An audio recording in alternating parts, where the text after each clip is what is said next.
Place accumulator time, 1 o'clock, top of the hour is when the place accumulator will be run, the first leg of the place accumulator, that is.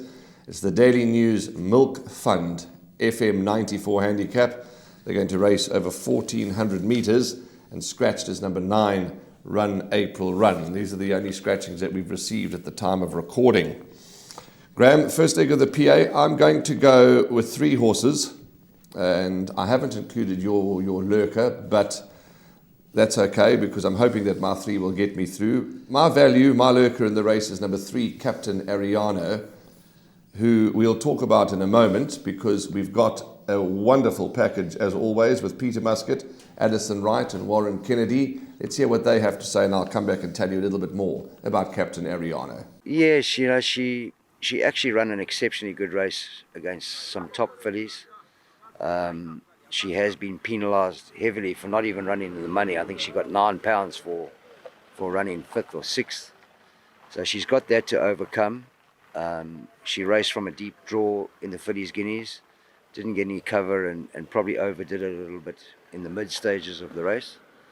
She's ideally drawn on Saturday, and if she can overcome her penalty that she received, she's certainly a runner. Purple Moon's Up runs in race 3 over 1,400 metres. Unfortunately, doesn't have a great draw. She is a filly that is a bit temperamental. She's difficult to work at track, so she's never really goes up sides, but she's very well in herself. She's fit. I'm very pleased that we've been able to get Muzi back on her, so he knows her quirks, and what looks like a very competitive field. I think if she can run into the money, that'll be a good run. Purple Persuasion has been narrowly beaten at her last 2 starts.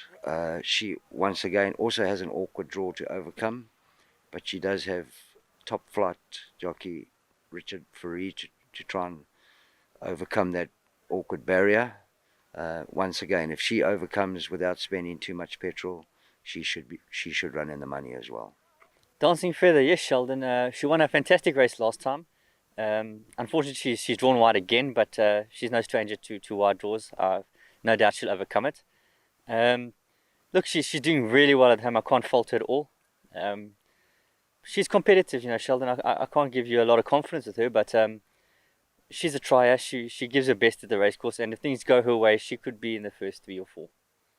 Well, thanks very much to each and every person that helped us with these interviews, but particularly Warren Kennedy, Graham, who has his day off and came all the way from home to spend the morning with us and come and give his contribution to the show. So we thank him especially for coming and seeing us on his day off to help the punters.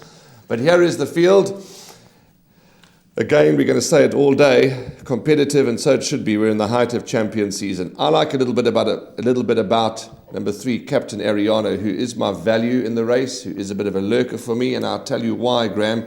She's dropped from an 83 to a 76. She comes into the race with 50.5 from a neat draw. She's beaten Irish Bell. We saw Irish Bell win the other day. She's run close up to She's a Keeper. We all know what She's a Keeper's done. Close up to Hugs Accepted. Last time out, very unlucky. She's by no means a good thing, but I'll certainly be having a couple of places on her. I think she could run well here. You could be on the button. Number 3, Captain Ariano, certainly dropping in the ratings. A lightweight to shoulder, does have an outsider's, more than a useful outside chance. It's a very tough race. Very, very competitive start to the place accumulator.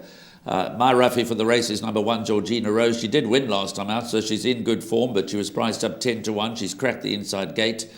Gabriel Pitterser takes 4 off the back, which means that Georgina Rose, at the very least, should have the measure of number 12, Dancing Feather. She's far better off at the weights with Dancing Feather, and she's drawn 1, whereas Dancing Feather's drawn 12. Hugs Accepted is the well-supported favourite, was priced up 4-1.